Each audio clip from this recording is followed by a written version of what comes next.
រីការបស់សារព័ត៌មានច្រើនណាស់បាននៅខាងសហរដ្ឋអាមេរិកនេះផ្អើលអស់មាន CNN BBC AP ABC The Guardian The Independent បាទ New York Times Washington Post ទាំងអស់បាទដាក់សិតតែចំណងជើងធំតែម្ដងអំពីការដោះលែងយុទ្ធជនក្លាហានរបស់កម្ពុជាទាំង18រូបដែលបានអញ្ជើញវិលត្រឡប់មកប្រទេសកម្ពុជាវិញហើយទទួលស្វាគមន៍ជាវីរបុរសជាតិរបស់កម្ពុជាបាទព័ត៌មាននេះនៅពិភពលោកផ្អើលសម្រាប់ណាស់បាទហើយចុះខ្ញុំសូមជូនព័ត៌មាននេះដើម្បីជាប្រតិកម្មនានាដែលបានបង្ហាញហើយតើ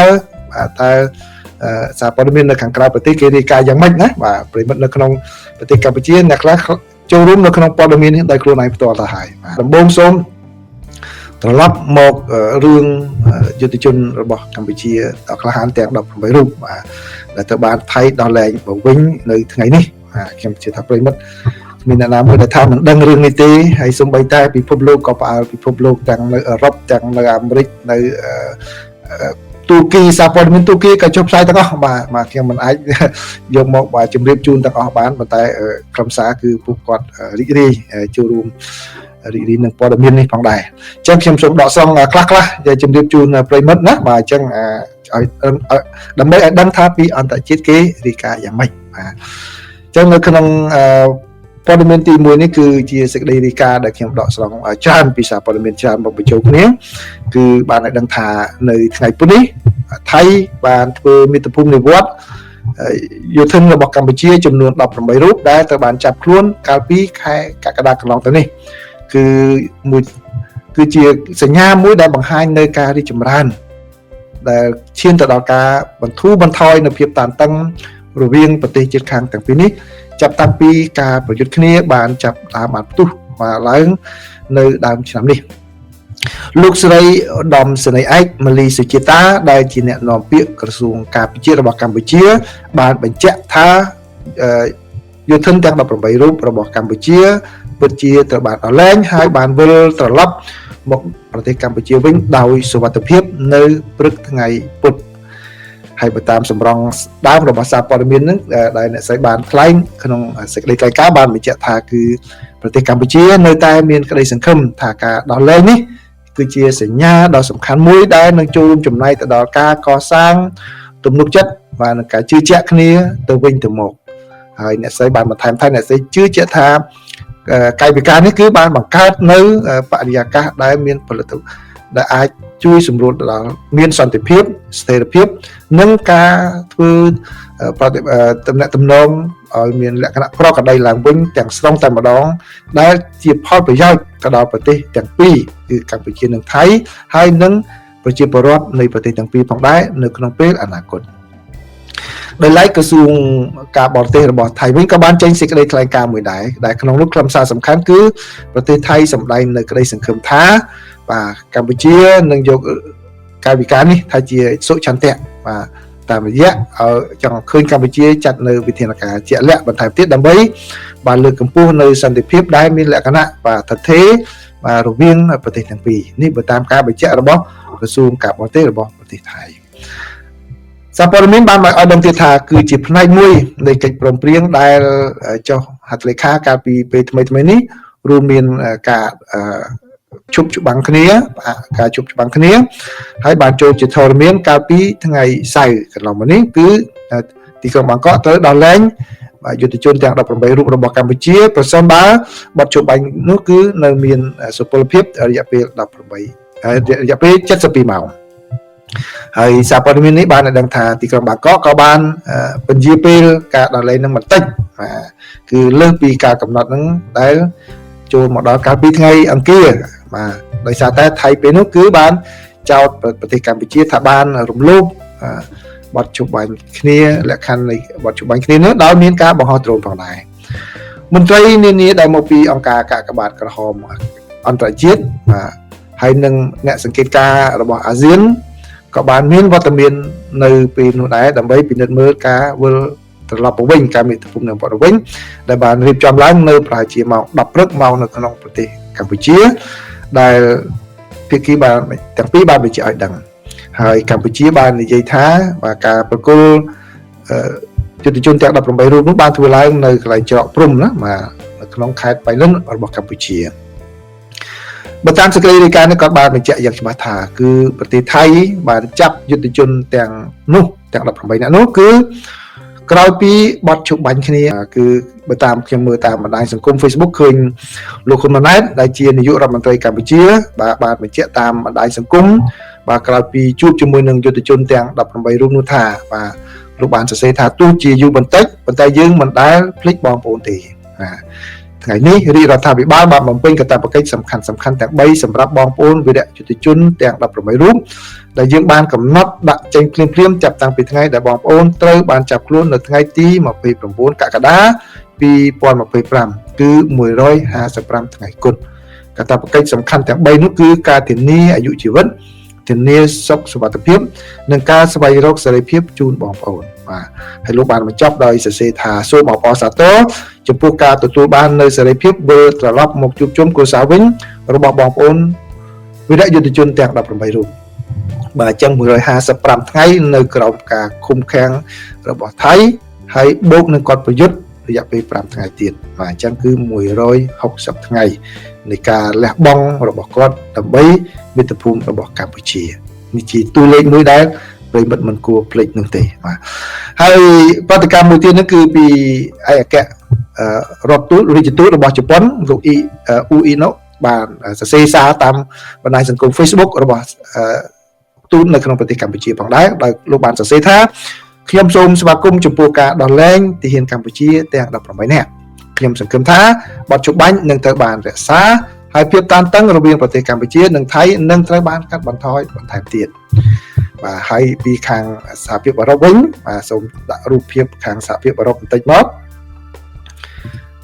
បាទខាងសហភាពអឺរ៉ុបក៏បានចេញសេចក្តីថ្លែងការណ៍មួយដែរឯកអគ្គរដ្ឋទូតរបស់សហភាពអឺរ៉ុបប្រចាំនៅកម្ពុជាណាក៏បានចេញសេចក្តីថ្លែងការណ៍មួយផងដែរហើយគាត់បានសរសេរថាការដោះលែងទាហានកម្ពុជាចំនួន18នាក់នៅថ្ងៃនេះគឺជាការវិវត្តដ៏គួរឲ្យរីករាយនិងជាជំហានដ៏សំខាន់មួយក្នុងការបង្កើនទំនុកចិត្តគ្នាទៅវិញទៅមករវាងប្រទេសកម្ពុជានិងប្រទេសថៃសហភាពអឺរ៉ុបសូមអំពាវនាវឲ្យមានការបន្តអនុវត្តប្រកបដោយសុចន្ទៈនៅរាល់ការបដិញ្ញាចិត្តដែលបានធ្វើឡើងនៅក្នុងកិច្ចប្រជុំពិសេសលើកទី3នៃគណៈកម្មាធិការព្រំដែនទូទៅ JBC កាលពីថ្ងៃទី27ខែធ្នូបាទនេះគឺសហភាពអឺរ៉ុបណាបាទដោយឡែកលោកយ៉ែមបញ្ញរិទ្ធប្រធានគណៈបកប្រជាធិបតេយ្យជឿនលឿនបាទលោកបានសរសេរនៅក្នុងបណ្ដាញសង្គមរបស់លោកដោយបង្ហោះដែរលោកថាសូមគោរពដឹងគុណនិងសូមស្វាគមន៍យុទ្ធជនទាំង18រូបដែលបាននិវត្តន៍មកកាន់មាតុប្រទេសយើងវិញបានជួបជុំគ្រួសារនិងសូមគោរពជូនពរឲ្យមានសុខភាពល្អសុខសុវត្ថិភាពសុភមង្គលហើយលោកបានសរសេររៀបរាប់ថាបន្ទាប់ពីបទជុំបាញ់លើកទី1ចូលជាធរមានថ្ងៃទី28ខែ7ឆ្នាំ2025សៀមបានចាប់ខ្លួនវីរៈកងទ័ពកម្ពុជាទាំង18រូបនៅព្រឹកថ្ងៃទី29ខែ7 2025អស់រយៈពេល155ថ្ងៃទើបត្រូវបានដោះលែងនៅព្រឹកថ្ងៃទី31ខែ12 2025តាមច្រកព្រំខេត្តបៃលិនបាទនេះគឺជាលោកយ៉ានបញ្ញរិទ្ធដែលជាប្រធានគណៈបកប្រជាធិបតេយ្យជឿនលឿននៅក្នុងប្រទេសកម្ពុជាហើយលោកបណ្ឌិតគិនភាដែលជាប្រធានវិទ្យាស្ថានអន្តរជាតិនៃរាជបណ្ឌិតសភាកម្ពុជាក៏សម្ដែងអំណរគុណផងដែរបាទលោកបានសរសេរជាច្រើនចំណុច6ចំណុចក៏ប៉ុន្តែខ្ញុំសូមយក2ចំណុចចុងក្រោយដែលលោកបានសរសេរនោះគឺលោកបានថាការងារបន្តនិងអធិភាពចំពោះមុខភាគីទាំងពីរត្រូវតែគោរពបទជបាញ់ស្មារតីនៃសេចក្តីប្រកាសរួមគូឡាឡុំពួរស្មារតីនៃកិច្ចប្រជុំ JBC ទាំង3លើកនិងស្មារតីនៃកិច្ចប្រជុំត្រីភាគីនៅខេត្តយូណានប្រទេសចិនរវាងរដ្ឋមន្ត្រីការបរទេសកម្ពុជាចិននិងថៃឲ្យបានពេញលេញមានប្រសិទ្ធភាពប្រកបដោយការបញ្ញាចិត្តខ្ពស់ភាពស្មោះត្រង់និងតម្លាភាពហើយចុងក្រោយលោកបណ្ឌិតកិនភាបានសរសេរថាភាគីទាំងពីរត្រូវតែប្រញាប់ប្រញាល់ដោះស្រាយបញ្ហាខ្សែបន្ទាត់ព្រំដែនតាមរយៈយន្តការ JBC ឲ្យបានឆាប់តាមដែលអាចធ្វើបានដើម្បីប្រែក្លាយព្រំដែនសង្គ្រាមទៅជាព្រំដែនសន្តិភាពស្ថិរភាពនិងការអភិវឌ្ឍបាទនេះគឺជាប្រតិកម្មច្រើនណានេះគឺជាប្រតិកម្មពីគេថាអ្នកល្បីអ្នកដែលមានមុខមាត់អ្នកអិសរាជជននយោបាយជាច្រើនហើយនឹងបរទេសទាំងកម្ពុជានិងអន្តរជាតិដែលបានបញ្ចេញពាក់ព័ន្ធនឹងការដោះលែងវីរៈយុទ្ធជនរបស់កម្ពុជា ទាំង18រូបបាទហើយដូចដែលខ្ញុំបានបញ្ជាក់មុន show អញ្ចឹងខ្ញុំបាននិយាយថាចម្លើយនៅនឹងមុខបាទកុំបាច់សួររកច្រើនទៀតទេអ្វីដែលខ្ញុំជម្រាបជូននេះគឺជាសារពី Washington ហើយប្រិមិត្តយកទៅបកស្រាយយល់ខ្លួនឯងមិនមែនសាររបស់ម៉ែកំផ្សេងទេគឺជាសារពី Washington ឈ្មោះដែលខ្ញុំរៀបរាប់កន្លែងនេះចងចាំនៅថ្ងៃនេះបាទខ្ញុំមិនអាចនិយាយអស់បានទេប៉ុន្តែខ្ញុំអាចនិយាយថាជាសារពី Washington បាទនេះគឺជាព័ត៌មានតាក់ទងជាមួយនឹងយុទ្ធជនទាំង18រូបរបស់កម្ពុជាបាទហើយឥឡូវនេះចូលព័ត៌មានទី2មកចូលព័ត៌មានទី2គឺជាសេចក្តីរាយការណ៍របស់ទីភ្នាក់ងារសារព័ត៌មាន AP បាទ AP គឺបានបង្ហាញអំពីការដែលសហរដ្ឋអាមេរិកបានវាយប្រហារទៅលើកំពង់ផែមួយរបស់ប្រទេសវេណេស៊ុយឡាហើយបើតាមសេចក្តីរាយការណ៍របស់សារព័ត៌មានទីភ្នាក់ងារសារព័ត៌មាន AP គឺបានបញ្ជាក់ថាគឺក្រុម CIA បាទហៅតាមភាសាបារាំងណាអង់គ្លេសហៅថា CIA បាទជាអ្នកនៅពីក្រោយការវាយប្រហារទៅលើកំពង់ផែនោះបាទអញ្ចឹងសូមជូនព័ត៌មានខ្លីៗជូនប្រិយមិត្តដើម្បីឲ្យបានដឹងគឺតាមសេចក្តីរាយការណ៍របស់ទីភ្នាក់ងារសារព័ត៌មាន AP ឲ្យបានដឹងថាគឺក្រុម CIA បាទជាអ្នកនៅពីក្រោយការវាយប្រហារដោយ drone កាលពីសប្តាហ៍មុនទៅលើកំពង់ផែមួយនៅក្នុងប្រទេសវេណេស៊ុយឡាដែលសហរដ្ឋអាមេរិកជឿថាទៅបានឈ្មួញគ្រឿងញៀនរបស់វេណេស៊ុយឡាប្រើប្រាស់សម្រាប់ការដឹកគ្រឿងញៀនមកសហរដ្ឋអាមេរិកនេះបើយោងតាមមន្ត្រី2នាក់ដែលបានដឹងអំពីព័ត៌មានលម្អិតអំពីប្រតិបត្តិការនោះក៏ប៉ុន្តែសូមមិនបញ្ចេញឈ្មោះថាដោយសារតែបញ្ហានេះនៅតែជាព័ត៌មានសម្ងាត់ដែលមិនអាចតន់បញ្ចេញជាសាធារណៈឲ្យបានដឹងនៅឡើយបាទការវាយប្រហារទៅលើកំពង់ផែកាលពីសប្តាហ៍មុននោះគឺជាការវាយប្រហារទៅលើដែនគោករបស់វេណេស៊ុយឡាជាលើកដំបូងហើយចាប់តាំងពីសហរដ្ឋអាមេរិកបានបង្កើនសម្ពាធខាងផ្នែកយោធាទៅលើប្រទេសវេណេស៊ុយឡាដោយដាក់កងកម្លាំងជាច្រើននៅសមុទ្រក៏ប៉ុន្តែវាប្រហារតែទៅលើទូកដែលសហរដ្ឋអាមេរិកចោទឬសង្ស័យថាដឹកគ្រឿងញៀនតែប៉ុណ្ណោះបាទដូច្នេះការវាប្រហារនេះគឺបង្ហាញថែមទៀតហើយជាការមួយដែលសារព័ត៌មានរាយការណ៍ថាជាការផ្ដល់ជំរឿសទៅដល់លោកប្រធានាធិបតី Donald Trump នៅក្នុងការចាត់វិធានការនៃឆ្នាំថ្មីនេះបាទទៅលើប្រទេសវេណេស៊ុយឡាថាត្រូវធ្វើយ៉ាងណាការពិតទៅលោកប្រធានាធិបតី Donald Trump បាននិយាយយោងដល់អំពីការធ្វើប្រតិបត្តិការវាប្រហារតាមជើងគោកនេះកាលពីក្នុងបទសម្ភាសន៍កាលពីថ្ងៃសុក្រកន្លងទៅនេះក៏ប៉ុន្តែលោកបានគ្រាន់តែឲ្យដឹងថាគឺបានវាប្រហារទៅលើទីតាំងដ៏ធំមួយដែលចោតនាវាតែប៉ុណ្ណោះតែលោកមិនបញ្ជាក់លម្អិតទេហើយនៅពេលដែលអ្នកសារព័ត៌មានបានសួរលោកនៅថ្ងៃច័ន្ទថាតើក្រុម CIA ជាអ្នកវាប្រហារឬយ៉ាងណាលោកប្រធានាធិបតីមិនធ្វើអត្ថាធិប្បាយអំពីបញ្ហានោះទេក៏ប៉ុន្តែឥឡូវនេះមានប្រភព2ដែលទីភ្នាក់ងារសារព័ត៌មាន AP បានដឹងគឺជាស្នាដៃរបស់ក្រុម CIA ដែលនៅរៀបចំកិច្ចការទាំងអស់នេះបាទនេះជាព័ត៌មានទី2ហើយព័ត៌មានទី3ព័ត៌មានទី3នេះគឺជាសេចក្តីរាយការណ៍របស់ទីភ្នាក់ងារសារព័ត៌មាន AP ផងដែរគឺបង្ហាញឲ្យដឹងថាការធ្វើសមយុទ្ធយោធារបស់ប្រទេសចិននៅជុំវិញដែនកោះតៃវ៉ាន់ក្នុងរយៈពេលប្រមាណថ្ងៃមកនេះបង្ហាញថាចិនមានសមត្ថភាពសាច់ដុំគ្រប់គ្រាន់នៅក្នុងការបិទដែនអាកាសរបស់ដែនកោះតៃវ៉ាន់បាទចឹងខ្ញុំសូមដកស្រង់ពីសេចក្តីរាយការណ៍សារព័ត៌មាននេះឲ្យបានដឹងទូទៅគឺបើយោងតាមទីភ្នាក់ងារសារព័ត៌មាន AP បានដឹងថាគឺកងកម្លាំងរបស់ចិនបានធ្វើការហាត់សមយុទ្ធតាំងពីដើមសប្តាហ៍នេះមកបាទដោយមានការបាញ់គ្រាប់ពិតតែម្ដងដើម្បីជាផ្នែកមួយដែលប្រតិបត្តិការសមយុទ្ធនេះដែលចិនហៅថាគឺជាបេសកកម្មយុទ្ធធរឆ្នាំ2025ដើម្បីបង្ហាញសមត្ថភាពរបស់ចិននៅក្នុងការទប់ស្កាត់រារាំងការគ្រប់គ្រងពីខាងក្រៅណាមួយទៅដល់កោះតៃវ៉ាន់ដែលចិនគិតថាជាផ្នែកមួយនៃទឹកដីរបស់ខ្លួនមន្ត្រីរបស់តៃវ៉ាន់មិនបាននិយាយថាគឺចិនបានបាញ់គ្រាប់ពិតបាទហើយបានធ្លាក់នៅជិតដែនកោះតៃវ៉ាន់ជាងពេលណាទាំងអស់បាទរឿងនេះបាញ់ទម្លាក់មកកាន់តែគៀកដែនកោះតៃវ៉ាន់គឺការធ្វើសមយុទ្ធនេះជាការមួយដែលចិនប្រើប្រាស់ឡើងដើម្បីបិទបញ្ចប់ឆ្នាំ2025ហើយជាការមួយដែលដាក់សម្ពាធមិនត្រឹមតែទៅលើយោធាទេពេលនេះគឺមានការដាក់សម្ពាធទៅលើជីវិតរស់នៅប្រចាំថ្ងៃរបស់ប្រជាពលរដ្ឋស៊ីវិលផងដែរគឺបើយោងតាម អាញាធរអាកាសចរស៊ីវិលរបស់តៃវ៉ាន់បានដឹងថាមានជើងយន្តហោះជាច្រើនបានត្រូវបានពន្យាឬក៏លុបចោលឬក៏ដូរមកពេលវេលាតែម្ដងគឺជើងយន្តហោះទាំងក្នុងស្រុកនិងអន្តរជាតិជាង150ដោយសារតែខាងអាជ្ញាធរបានកំណត់ថាតំបន់មួយចំនួនជាតំបន់ដែលមានគ្រោះថ្នាក់ដែលមិនអាចអនុញ្ញាតឲ្យយន្តហោះហោះហើរបាននោះទេ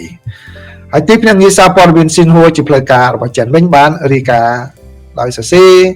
នៅយប់ថ្ងៃច័ន្ទកន្លងមកនេះថាការបង្វិលនេះគឺជាការបញ្ជូនសារយ៉ាងច្បាស់ដោយឥតងាករេថាទីក្រុងប៉េកាំងគឺត្រៀមខ្លួនជាស្រេចនៅក្នុងការទប់ស្កាត់រាល់ការខិតខំព្យាយាមណាមួយនៅក្នុងការបំបែកដែនកោះតៃវ៉ាន់ចេញពីប្រទេសចិនហើយរៀងរាល់ការដែលបង្កើនការតាមតឹងទាំងអស់នេះគឺអ្នកណាដែលហ៊ានតែធ្វើសកម្មភាពដែលបង្កើនហិង្សាបន្ថែមឬក៏ភាពតានតឹងបន្ថែមអាចនឹងជួបនឹងវិធានការតបតវិញកាន់តែខ្លាំងជាងមុនបាទនេះគឺជាសេចក្តីរាយការណ៍របស់ទីភ្នាក់ងារសារព័ត៌មានចិនស៊ីនហួរដែលត្រូវបាន AP ដកស្រង់យកមកផ្សាយផងដែរបាទអញ្ចឹងសូមអរគុណប្រិយមិត្តទាំងអស់គ្នាដែលចូលមកស្ដាប់ការចែករំលែកព័ត៌មានរបស់ខ្ញុំនេះបាទអញ្ចឹងថ្ងៃនេះគឺជាបាទថ្ងៃដ៏សប្បាយរីករាយមួយសម្រាប់ប្រិយមិត្តទាំងអស់គ្នាហើយជាថ្ងៃជួបជុំក្រុមគ្រួសារផងដែរអញ្ចឹងខ្ញុំមិន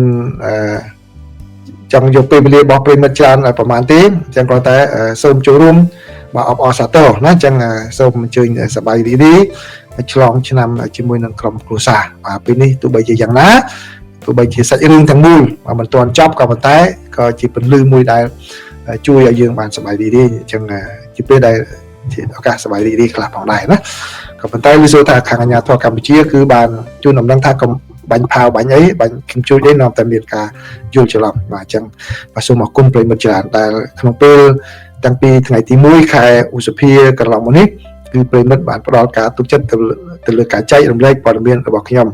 ហើយសារសម្រាប់ឆ្នាំថ្មីរបស់ខ្ញុំប្រិយមិត្តគួរតែធ្វើជាការបញ្ញាចិត្តសម្រាប់ឆ្នាំថ្មីធ្វើយ៉ាងណានោះគឺខ្ញុំយល់ថាឆ្នាំថ្មីនេះគឺប្រិយមិត្តគួរតែធ្វើសកម្មភាពសកម្មឡើងក្នុងការជួយសង្គមជាតិប្រទេសជាតិកម្ពុជាបាទសកម្មភាពអ្វីក៏ដោយបាទចូលរួមជាមួយភាគីណាក៏ដោយគឺយើងត្រូវតែធ្វើសកម្មភាពបាទដើម្បីជាផលប្រយោជន៍ដល់ប្រទេសផងដែរទន្ទឹមនឹងនោះត្រូវគិតអំពីសារវិជ្ជមានបាទសារវិជ្ជមាននៅក្នុងខ្លួនផងដែរបើកាលណាយើងគិតតែពីអវិជ្ជមានខ្លាំងពេកបាទវានឹងប៉ះពាល់ទៅដល់ខ្លួនយើងកាន់តែខ្លាំងបាទអញ្ចឹងមានអ្នកសំណូមពរថាឲ្យខ្ញុំជួយវិភាគខ្លះអំពីរឿងកន្លងមកនេះបាទខ្ញុំនឹងចូលរួមចំណែកបន្តិចនៅក្នុងកម្មវិធីបច្ចុប្បន្នភាពអាមេរិកាំងបាទខ្ញុំនឹងចែករំលែកហើយនឹងបន្តយកប្រតិកម្មបន្ថែមទៀតទាក់ទងនឹងការដោះលែងវីរយុទ្ធជនទាំង18រូបរបស់កម្ពុជាមកវិញនេះបាទអញ្ចឹងដូច្នេះតួលេខទៅចំគឺ155ថ្ងៃនៅក្រោមការឃុំឃាំងរបស់ថៃដោយខុសច្បាប់5ថ្ងៃគឺការប្រយុទ្ធយ៉ាងជាប់ជាប្រចាំនៅសមរភូមិហើយមុននោះគឺគាត់ត្រៀមបាទមុនពេលប្រយុទ្ធក៏គាត់ត្រៀមជាប់ជាប្រចាំដែរអញ្ចឹងបានន័យថាការជួបជុំគ្រួសារគាត់បាត់បង់អស់ជាច្រើនអញ្ចឹងដូច្នេះទុកពេលវេលាគាត់បានជួបជុំគ្រួសារហើយគួរគោរពគាត់ជាប់ជានិច្ចបាទទោះបីរឿងអ្វីកើតឡើងនៅពេលអនាគតគឺវីរភាពរបស់ពួកគាត់នេះមិនត្រូវបំភ្លេចទេហើយខ្ញុំជឿជាក់ថាប្រិមិត្តនឹងមិនបំភ្លេចវីរភាពរបស់ពួកគាត់ទេបាទដោយសម្រាប់ខ្ញុំផ្ទាល់បាទខ្ញុំមើលទៅដូចជាបងប្អូនខ្ញុំច្រើនណាស់បាទគឺសម្រាប់ខ្ញុំពី Washington បាទគឺសូមគោរពនៅវីរភាពរបស់យុទ្ធជន